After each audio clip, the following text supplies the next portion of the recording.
Assalamu alaikum students, hope you all are doing well. Today I am going to talk about the classification of elements as well as periodic table. First question which clicked in my mind if I consider myself as a student, that is why do we need to classify elements. अगर मैं अपने आप को आपकी जगह रख के सोचती हूँ तो मेरे जहन में यही क्वेश्चन आता है कि भाई मैं क्लासिफिकेशन तो पढ़ रही हूँ एलिमेंट्स की, पर इनको क्लासिफाई करना ज़रूरी क्यों है, इनको ऐसे ग्रुपिंग करनी ज़रूरी क्यों है. आई थिंक आप सब भी यही सोच रहे हैं. So the answer to this question is if we don't classify them it will be impossible to study their properties. अगर मैं आप लोगों को सिंपल वे में समझाऊँ तो एक जनरल सी एग्जांपल दे सकती हूँ. आप सब स्टूडेंट्स जो हैं, आप सब और बहुत से स्टूडेंट्स हैं, आप सब स्कूल में पढ़ाई के लिए आते हैं, तो आप सब के सब छोटे बड़े स्टूडेंट एक साथ भी तो पढ़ सकते हैं. अगर मैं आप लोगों को एक साथ बैठ के कहूँ कि आप लोगों ने पढ़ाई करनी है, तो एक जूनियर स्टूडेंट जो है और आप दोनों की स्टडी जो है वो डिफरेंट है. आप सबको साथ पढ़ाना इम्पॉसिबल है. आप एग्री कर रहे हैं? एग्जैक्टली. इसलिए आप लोगों को सेपरेट क्लासेस में रखा जाता है जहां आपके लेवल की टीचर आके आपको पढ़ाती है. यही फिनोमेना है जिसकी बेस के ऊपर क्लासिफिकेशन की गई है. तो ये क्या हुआ कि आप लोगों की क्लासिफिकेशन की गई ताकि स्टूडेंट्स को पढ़ाना स्टडी करना कन्वीनियंट हो जाए. अब आप सब एक क्लास में जो गर्ल्स मौजूद है, आप सब सेम स्टैंडर्ड की स्टूडेंट्स हैं, आप सब 6 क्लास के हैं. तो ये इतना सब जो मैं आपको समझा रही हूँ, ये बता रही हूँ, ये इस मकसद के लिए ताकि आपकी बेसिक क्लियर हो जाए कि भाई क्यों एलिमेंट्स को क्यों क्लासिफाई किया गया, उनकी ग्रुपिंग क्यों की गई.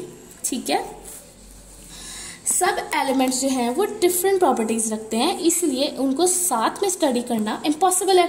इसलिए साइंटिस्ट ने क्या किया है कि इन्हें क्लासेस में डिवाइड किया है. अब एक क्लास के अंदर, एक ग्रुप के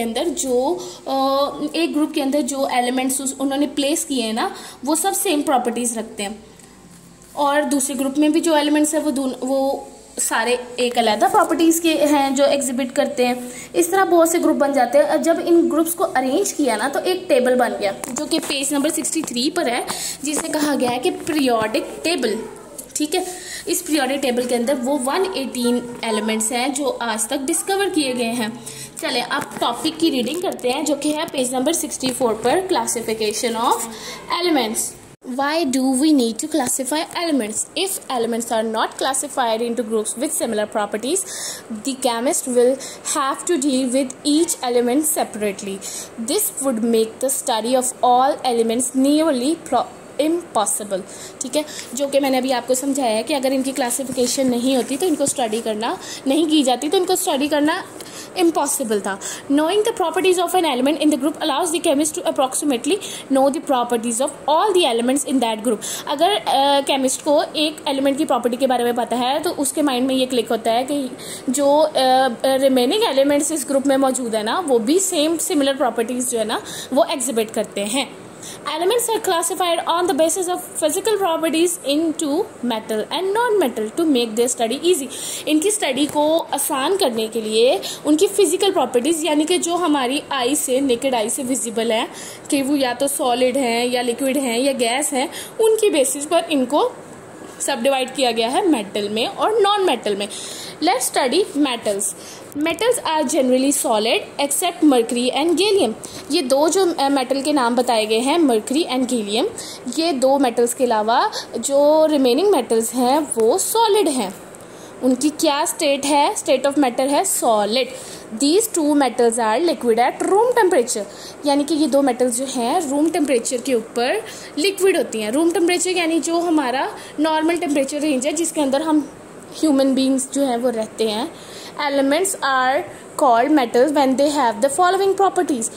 एलिमेंट्स मेटल कहलाएंगे जब वो ये प्रॉपर्टीज़ को मतलब कि फॉलोइंग प्रॉपर्टीज़ जो ये 7 पॉइंट्स दिए गए ना, अगर उनके अंदर ये प्रॉपर्टीज़ शो करते हैं तो वो मेटल्स हैं.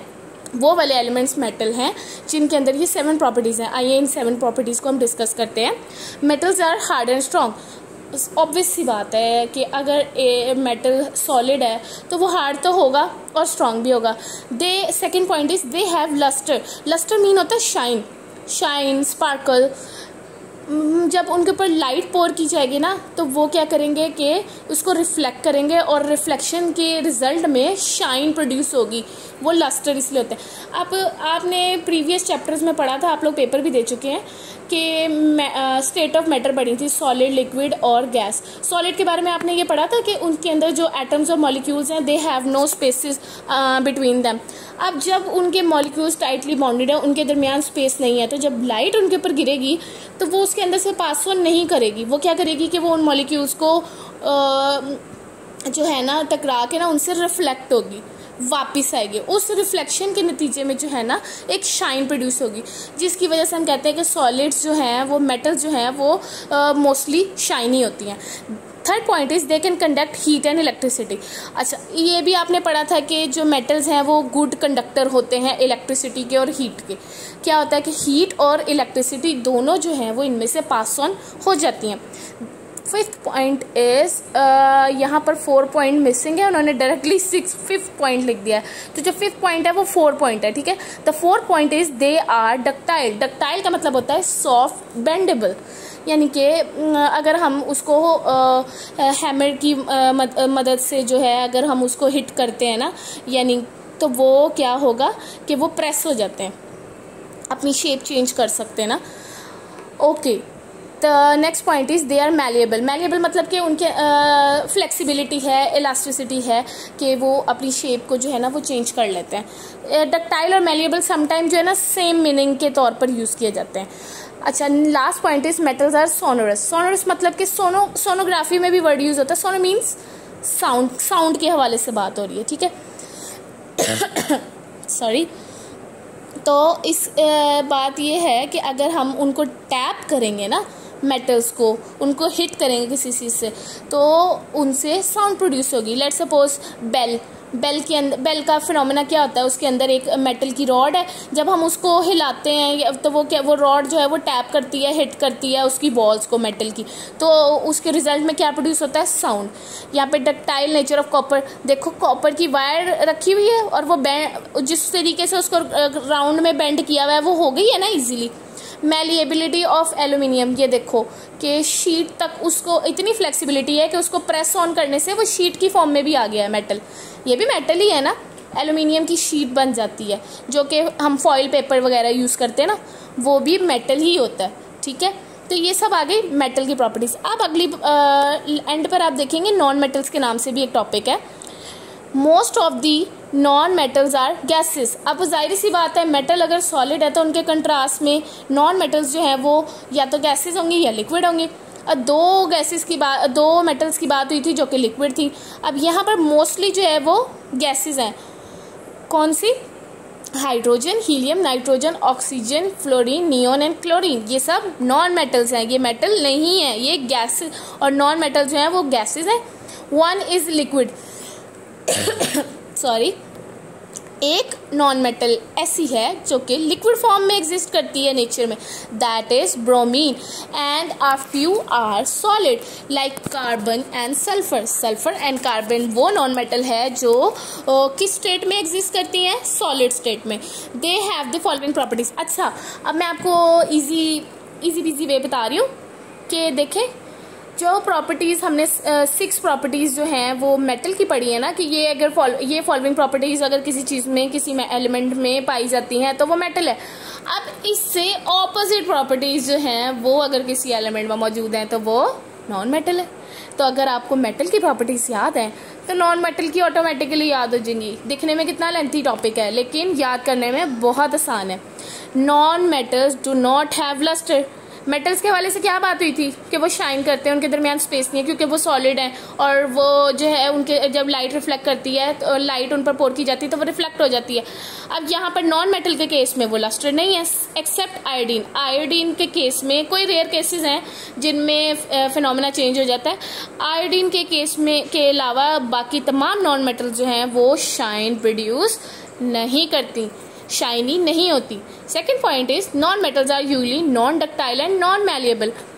मेटल्स क्या थी, they are ductile and they are malleable, लेकिन जो नॉन मेटल्स है वो क्या है, non ductile and non malleable, यानी कि उनमें इलास्टिसिटी नहीं है, वो अगर उनको प्रेस ऑन किया जाएगा तो वो शेप चेंज नहीं करेंगी बल्कि डीनेचर हो जाएंगी, अपनी शेप छोड़ देंगी, यानी कि वो टूट जाएंगी, आप ये समझ लेना। और नॉन डक्टाइल का मतलब ये है कि फ्लेक्सिबिलिटी नहीं है उसमें, और उसके साथ साथ वो बेंडेबल नहीं है। Non metals do not produce sound, metals के बारे में क्या किया था वो कि वो साउंडलेस हैं, प्रोड्यूस करती हैं साउंड, लेकिन नॉन मेटल्स उनकी ऑपोजिट होंगी, वो साउंड प्रोड्यूस नहीं करती जब उनको टैप किया जाता है। Non metals have relatively low melting and boiling point. अब ये एक एक्स्ट्रा पॉइंट आ गया नॉन मेटल में, अगर हम इसको ज़हन में रखें तो मेटल्स के हवाले से क्या बात होगी, मेटल्स के हवाले से ये होगा कि उनके melting and boiling points comparatively relatively high. Of today's lecture is non-metal are non-conductor of heat and electricity। Graphite के केस के अलावा ये एक रेयर केस है, ये एक नॉन मेटल है जिसके अलावा जो जनरली ज़्यादातर जो नॉन मेटल्स हैं वो ये प्रॉपर्टी शो करती हैं कि उनके अंदर से हीट और इलेक्ट्रिसिटी पास नहीं कर पाती, वो कंडक्टर नहीं है हीट और इलेक्ट्रिसिटी के। Thank you so much.